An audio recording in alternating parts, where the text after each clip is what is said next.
Caros irmãos e irmãs em Cristo Jesus, hoje, neste segundo domingo do tempo comum, nós iniciamos as santas leituras da Palavra de Deus com este trecho do profeta Isaías, o propósito do Senhor para o seu povo. O Senhor, querendo reconstituir as tribos de Israel, reconstituir o seu povo, vai dizer por meio do profeta: Tu és o meu servo, mas não me basta que tu sejas meu servo. É necessário também que tu, como meu povo, sejas luz das nações, luz entre as nações. E aqui nós temos que meditar sobre o mistério da nossa vida. Nós que somos o novo povo do Senhor, da nova e eterna aliança. O Senhor nos diz também, ao dizer aos apóstolos e discípulos: Eu já não vos chamo servos, mas amigos, porque o amigo sabe o que o amigo quer, o amigo faz o que o amigo faz. É a isso que o Senhor nos chama, a viver nesta amizade. Amizade, antes de tudo, é intimidade. Muitas vezes as pessoas não sabem o que significa amizade e dizem assim: eu sou amigo de todo mundo, eu me dou com todo mundo. Muito bem, podes te dar com todo mundo, é a nossa obrigação também como cristão. Mas a amizade é algo muito mais íntimo. Significa viver com outro diferente de nós, um só coração e uma só alma.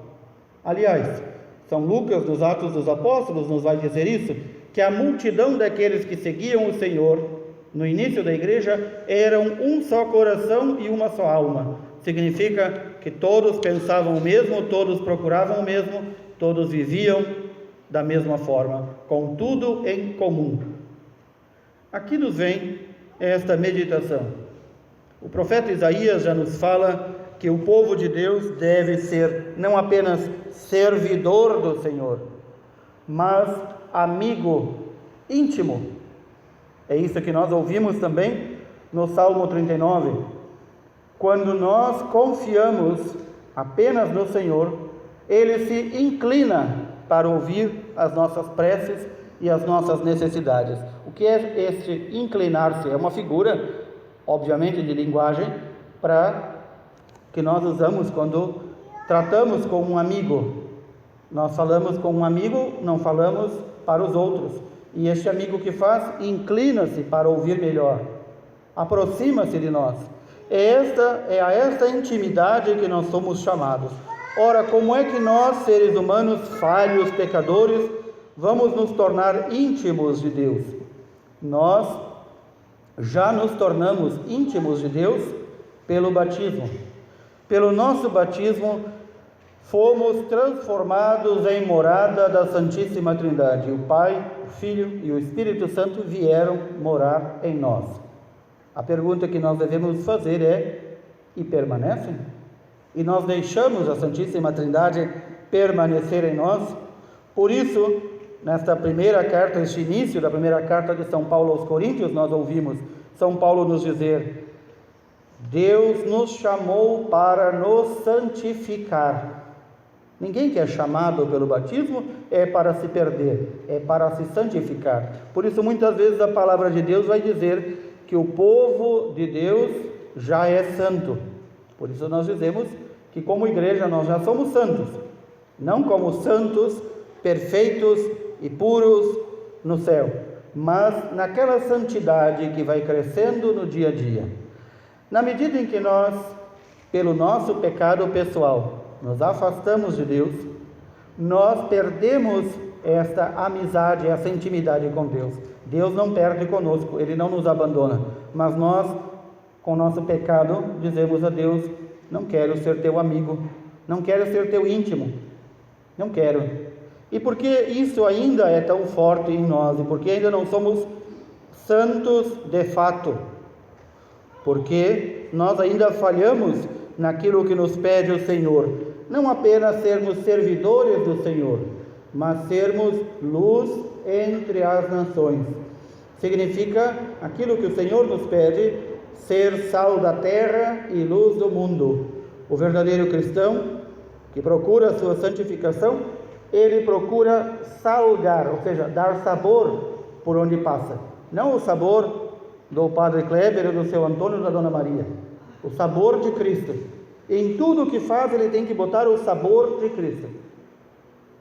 E onde ele anda, ele deve colocar não a sua luz, mas a luz de Cristo. Iluminar todas as situações da vida com a luz de Cristo.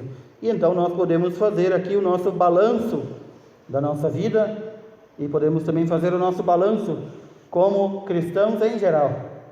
Nós como igreja temos sido esta luz no mundo? Nós como igreja temos sido estes que saudam, que dão sabor ao mundo, um sabor cristão? Ou nós já nos envenenamos com os temperos e o sal estragado do mundo e do demônio? É isso que nós devemos nos perguntar. Eu já estou assim, tão sem sabor, tão insosso, como diz o Senhor, que ninguém percebe em mim que eu sou cristão? Eu já tenho uma luz tão apagada, a luz de Cristo já não brilha em mim, que eu e alguém que vive nas trevas é a mesma coisa? Como é que está a minha vida? E por isso nós temos este caminho de santificação. E o Senhor deixou na sua igreja estes caminhos, estes passos de santificação, através dos sacramentos que são a sua presença no mundo. Quanto mais nós participamos dos sacramentos, mais Jesus vive em nós. Isso significa aquelas raízes que foram deitadas lá na nossa alma e que o batismo apagou o pecado original, a desobediência que nós herdamos de Adão e Eva, mas que ainda tem lá umas raizinhas que não foram de todo arrancadas. Aquilo deve ser morto a cada dia, com a ajuda da graça de Deus, mas com a nossa colaboração estreita. Deus não pode operar nem agir em nenhum de nós sem o nosso consentimento e o nosso sim, Pai. Com prazer venho fazer a tua vontade. Aquele que fez de modo mais perfeito a vontade do Pai, nós sabemos, é nosso Senhor Jesus Cristo. A criatura que mais perfeitamente também fez a vontade da Santíssima Trindade, nós sabemos, a Virgem Mãe Santíssima. Nós somos, pois, chamados neste caminho de aperfeiçoamento, ou melhor, de santificação, a nos identificarmos cada vez mais com o Senhor. É difícil para nós?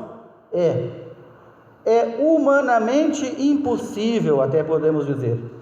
Sem a ajuda da graça de Deus, nós não valemos muita coisa. Mas aí vem em nosso consolo, em nossa ajuda, recordar aquilo que nós valemos. Nós não somos só coisas ruins, não.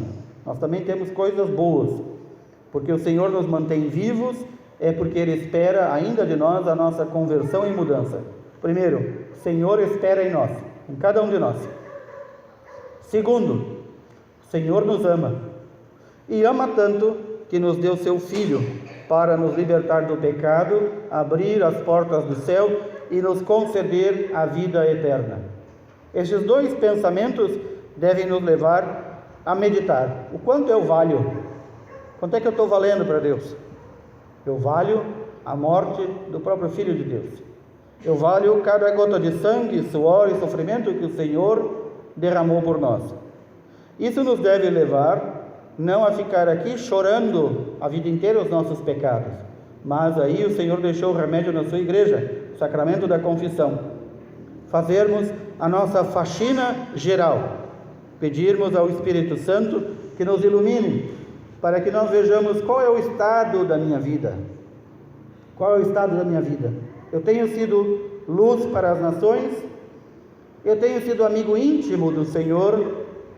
Eu tenho levado o Senhor aos demais que ainda não o conhecem?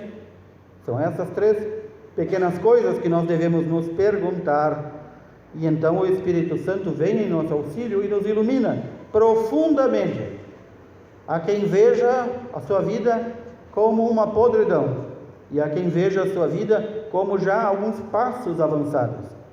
Mas nós não devemos nos fiar no nosso próprio balanço de contas. Devemos pedir ao Espírito Santo que nos ilumine, nos mostre plenamente como somos, para depois pedir o seu auxílio para progredirmos em santidade.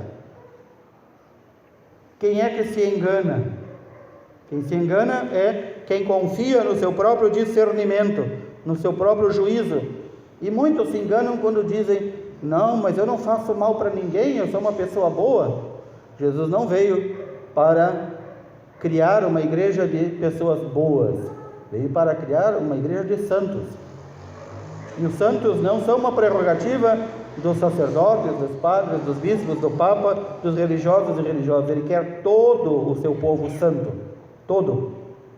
Quando a igreja declara, após muito estudo, que a vida de alguém é digna de ser imitada porque aquela pessoa plenamente imitou o Senhor, é apenas um exemplo, não é um modelo acabado. O modelo acabado é a vida de nosso Senhor Jesus Cristo, que diz: eis, Pai, que venho para fazer a tua vontade. Nosso Senhor insiste muito isso nos Santos Evangelhos. Na sua palavra ele nos diz: eu não vim para fazer a minha vontade, eu vim para fazer a vontade daquele que me enviou.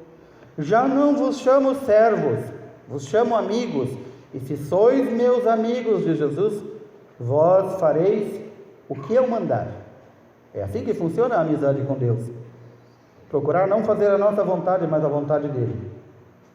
Isso significa transformar a nossa vontade, muitas vezes corrompida, em uma vontade mais próxima da vontade do Senhor. Repito, isso humanamente para nós é impossível. Nós temos tantas coisas que nos ligam ao mundo, ao prazer, à sensualidade, ao querer ter, ao querer aparecer, que nos afastam, nos tiram. Muitas vezes as pessoas dizem: eu tento rezar, mas não consigo, os compromissos não me deixam. Eu tento levar uma vida santa, mas não me deixam nem na minha casa. É claro, o mundo inteiro colabora para nos afastar de Deus. Portanto, nós temos que nos distanciar um pouco. Nós temos que dizer: Senhor, isso aqui não é digno de Ti, portanto eu me afasto disso, por amor a Ti e por amizade a Ti. O Espírito Santo que São João Batista viu descer sobre Jesus, diz o evangelista João, ele viu descer e permanecer. Nós que fomos tornados um sacrário vivo, uma moradia da Santíssima Trindade, do Pai, do Filho e do Espírito Santo, muitas vezes nós não deixamos que nem o Espírito Santo, nem o Pai, nem o Filho permaneçam em nós. Para isso, o Senhor, repito, deixou o remédio, o sacramento da confissão. Errei, pequei, me afastei, pois agora vou pedir a graça da conversão. E, após perceber o meu erro, vou me confessar e vou ser purificado, e novamente vou receber aquela inocência batismal, a vida da graça em nós. No fundo, em resumo, a vida de santidade e amizade com Deus é a vida da graça de Deus em nós, é a graça plenamente vivendo em nós. Quando nos afastamos, nós dizemos não a Deus, não à graça, não à santificação. Peçamos ao Senhor que nos ajude, que nos transforme, para cada dia mais nos assemelharmos a seu Filho Jesus Cristo, nosso modelo acabado e perfeito de santidade. Louvado seja nosso Senhor Jesus Cristo.